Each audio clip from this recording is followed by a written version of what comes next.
my children will never be able to have the life I live because I can't afford to. I've been debating on a hot minute if I want to make a video discussing this, but I think it's time because for a while I was embarrassed. And then I was also afraid that my baby daddy would find the video and he would take it to court and be like, look, she can't provide for our children. And you're right. I can't. That was the point of child support.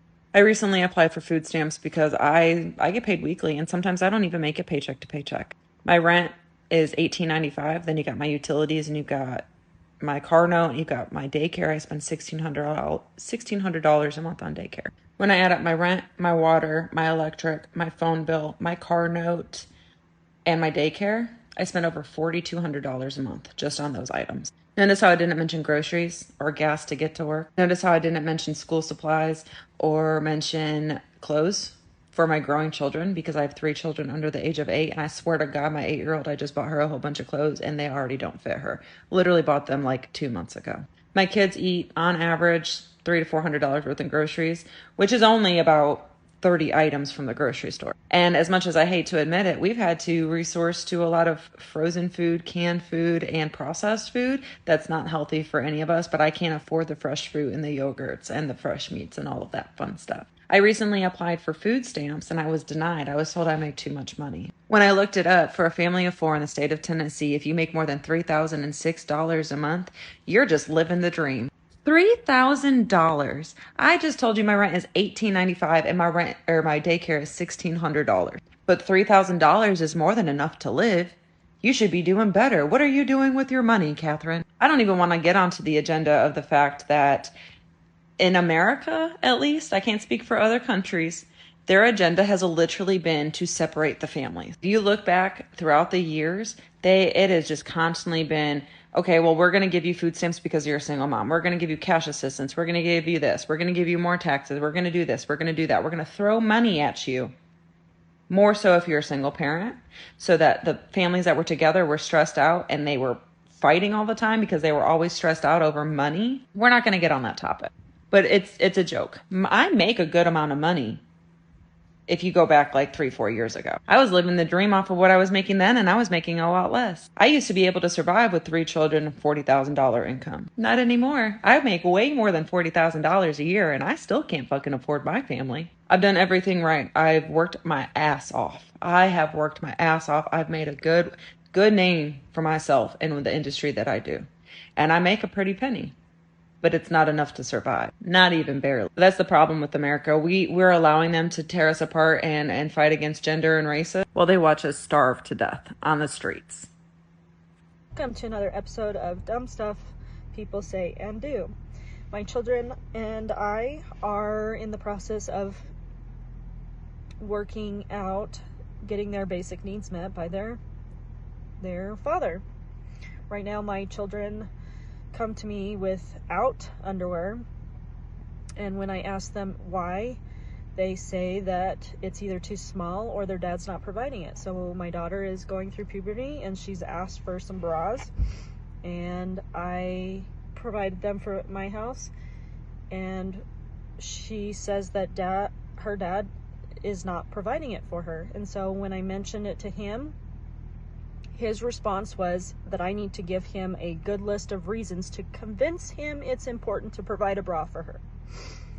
Now, keep in mind, a bra is a basic necessity for a lot of women for many different reasons.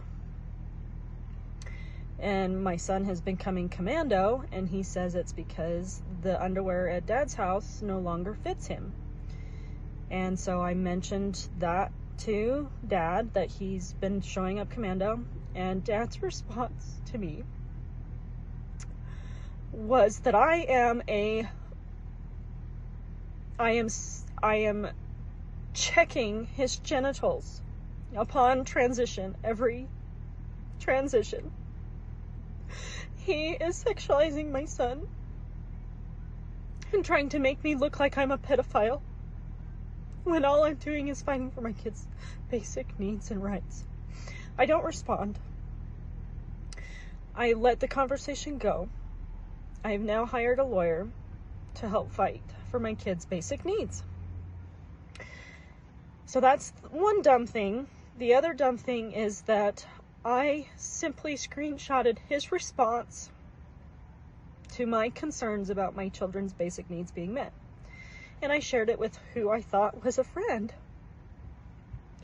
And lo and behold, she told me that I was wrong for responding. Now keep in mind, I didn't even respond. So she accused me of doing something I didn't even do. And then proceeded to tell me how horrible of a parent I am for even bringing it up, because I even bring up a concern about my kids, that now it's going to make it worse for my kids, which may be true, but it will show the court that I am staying neutral and I'm just simply inquiring about my kids' basic needs. Now, I didn't respond to any of his comments, but it sure hurt to have my friend discipline me and tell me that I was wrong for the way that he reacted. In America, you have to buy your kids school supplies. They are not provided by the school, so let's go and get them. We are Brits living out in America. We've been here for a year now. This is our second time going school supply shopping, so today we are going to Walmart to get all the bits. How much does it cost us? And how much does it cost you guys out here living out in America? How much do you spend? And yes, I do find this a little crazy coming from England that the schools supply nothing. After going through the bits that Hector had brought home, Millie had brought home nothing left over, but Hector brought home quite a bit. This is now our list of what we need to go and get. I'm a firm believer in reusing things. If it does not need buying, they can just use it again. Does it just reduce your visibility? We're at the Walmart!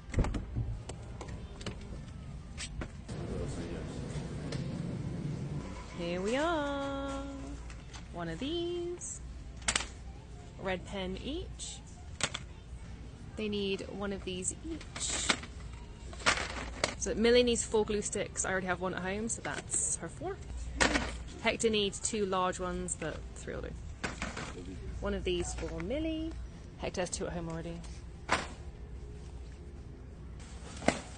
Millie needs 2 of these. Hector already has some at home. We need 3 of these, 50 cents each. One of these. He needs coloured pens. We've got the wrong ones, we need the prongs. Red. One of these for Millie's class. She needs baby wipes. And that's it for this year's school supplies. How much will it be? Forgot about these for Millie. These are almost $5 because she didn't bring home her other ones. $51.86 total. I think that is actually really good. Last year I know it was about $150, but that's because we had nothing. If Millie had brought back some stuff from school like Hex did, we would have maybe had to pay a little bit less out. But what was your bill for your back to school supplies? Oh my god, while Americans paid $4.50 for gas, Trump made $2.2 billion in just 1 year of his presidency. Guess what's going to happen in the next 3? Hello, this is Ukrainian friend. Follow me for daily updates. So Trump's financial disclosure just dropped. His income last year soared to more than $2.2 billion, fueled by cryptocurrency holdings and related ventures, which I think are scams. And his crypto venture alone repeated more than $526 million.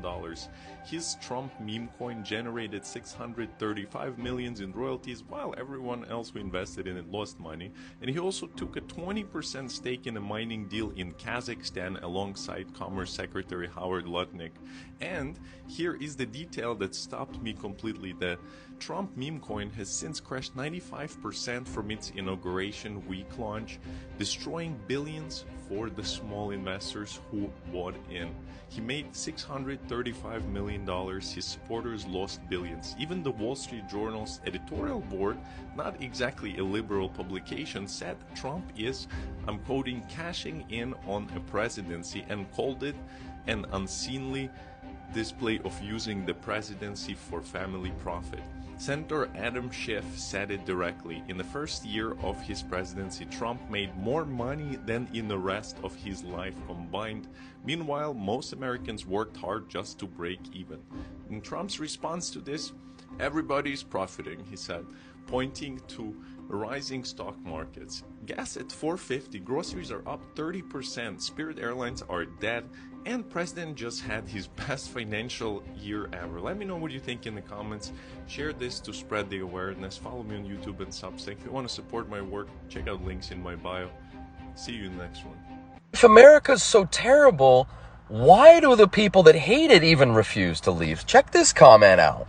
And think about that for a second. I've spent months sharing our family's journey from Canada to the United States, and I constantly hear America's a disaster. Who would want to live there? Okay, so why does America continue to attract the world's top talent? Canada has already lost 40% of its top 1% of earners. That's from a published study by TD Bank. Does America have issues? Of course it does. Any country does. But millions of people across the world still believe in what it can offer. Opportunity, entrepreneurship, freedom, and the ability to build something bigger for your family. So I'll just say this. America's critics can keep telling me how terrible it is. We're just going to keep doing everything legally and patiently and wait for our chance to finally come home. Now, here is why I chose to return to the UK after 3 years in Australia. I could have stayed in Australia if I wanted to, but I actually made the decision to come back to the UK. A lot of you guys, especially in my comments, I've seen you guys saying you're absolutely crazy for wanting to return to the UK.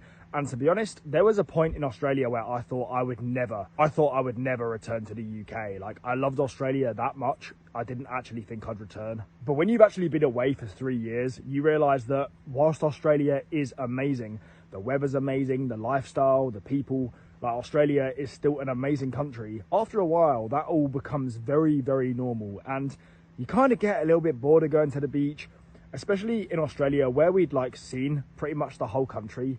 There was actually nothing really new to see anymore. And whilst I still loved it, I will say the novelty definitely wore off. And whilst I didn't feel homesick at all, after 3 years, you do start to feel a little bit disconnected from your friends and family. And that is a massive issue when it comes to staying there long term. I've only been back a couple of months, but at the moment I'm enjoying it, but it's going to be very interesting to see how I feel after a UK winter.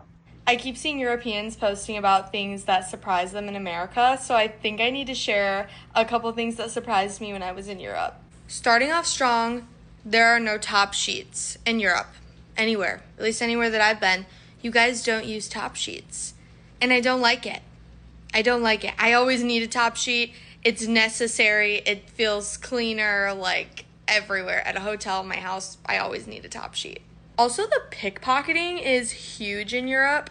I feel like in the US, if you're going to try to pickpocket someone, they're literally going to pull a pew-pew on you, or they're going to beat you up, right there in broad daylight. The walking culture in Europe is huge. We definitely don't have a lot of that here. I live in St. Pete, so people do walk more here than probably in other cities, but we don't have any public transportation and everyone drives everywhere here. And in Europe, there are so many people that don't have a car because they just take the metro, the train, the bus, whatever it may be. When I was in London, I learned very quickly that when you order hot chocolate, it is not like hot chocolate in the US. It is literally melted chocolate in a cup. No milk or anything. I felt like everything in Europe was narrow, the hallways, the walkways, restaurants, even the seating was just super close to other tables, which I'm not used to, and the restaurants are all very small.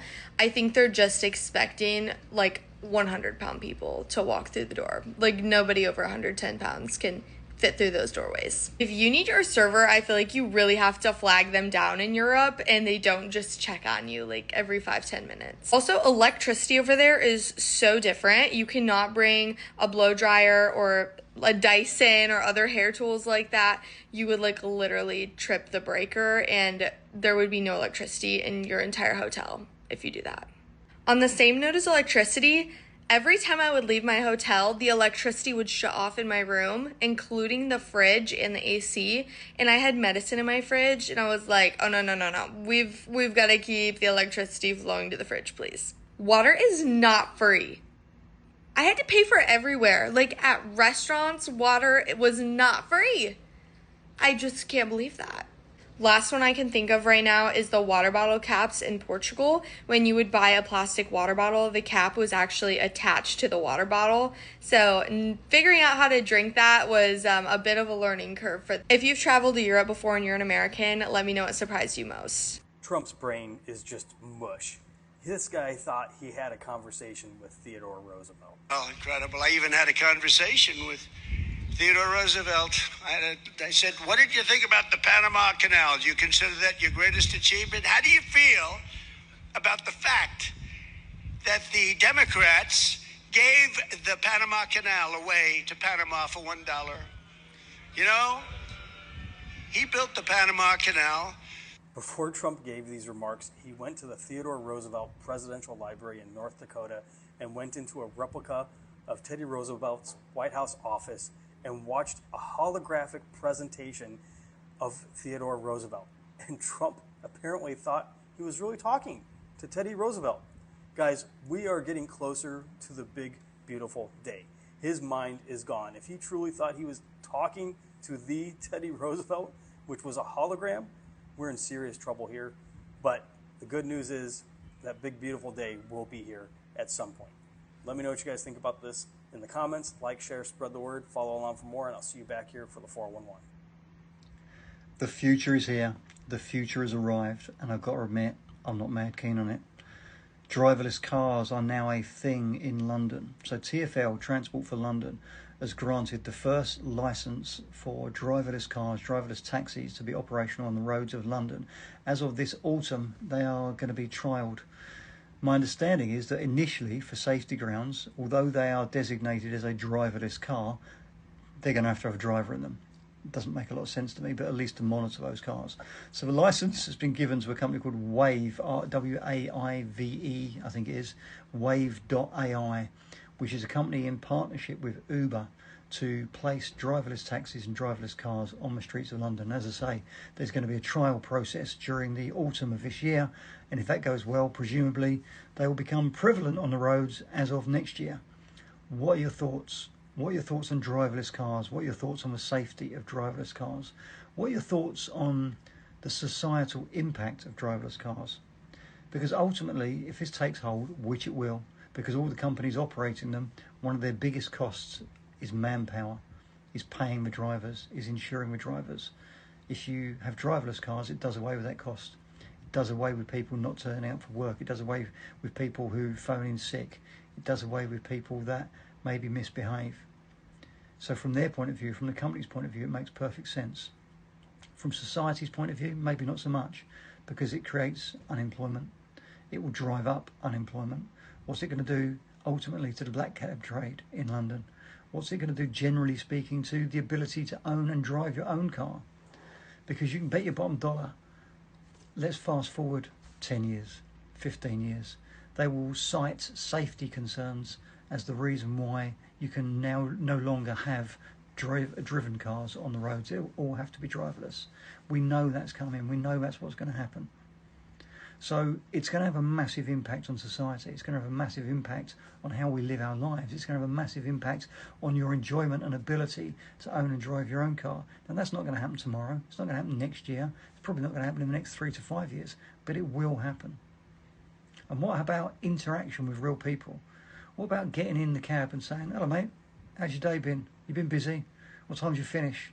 You know, all those cheesy conversations that we've all had for donkey's years. That's all going to go. And it just is another step along the path of technology taking away human interaction. Self-checkouts at supermarkets, you've no longer got somebody you can talk to behind the checkout. No longer got a taxi driver you can talk to. AI doing all of the customer services on every online company now, so you can't ring up and actually talk to a real person. Everything's driven by AI. Can any of you say you're actually satisfied with these services as well? For me, my experience of AI-driven customer services is shit. Absolute shit. I want to deal with real people. I don't want robots. I don't want technology running every aspect of my life. Of course, it's very helpful in certain areas, but just think of where we're heading. So as I say, Transport for London, that oh-so-trustworthy organisation and company, have granted these licences, being trialled in London. over the course of the next 6 months, from the autumn onwards. And if that trial goes well, driverless cars, driverless taxis all over London. I wonder how the Uber drivers feel about this. I wonder how they feel about the company they work for being very actively involved in this market. I wonder how they feel about the fact that the company that employs them is actively seeking to get rid of them. Because that's what's going to happen. Do they even know that? Are they aware of that? Interesting times. And not times that I like. Let me know your thoughts. Let me know whether you would be happy to jump into a driverless car, a wavy.i taxi. Let me know whether you think this is going to do employment any good, the economy any good, society any good, or do you, like me, think just another step too far?